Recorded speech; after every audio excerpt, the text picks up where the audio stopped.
დედა გახსოვს რომ იძახდი ჩემმა სარძლომ ხინკლის მოხვევა თუ ვერ შეძლო სახში არ შემოვასუნიებ აბატონ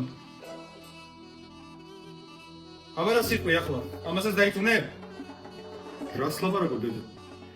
ქალს რომელსაც შეუძლია ხინკალი ასე მოახვიოს მაგას რა ჭირს ჩემი დასაწუნი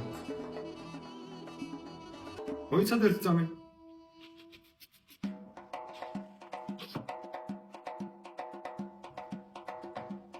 ეს რაღაცა მეცნობა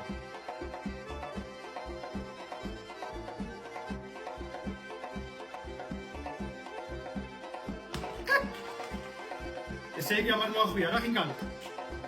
ხო ვიცავდი რაღაცა ნაცნობის სუნი აქვს მე ელიტბუდის ელიტარულ ხინკალს 3 კილომეტრში ვიცნობ აი რა შეგეხება შენ ჩემო ძვირფასო მომავალო სარძლო მინდა გითხრა რომ მაგრად დაგეხა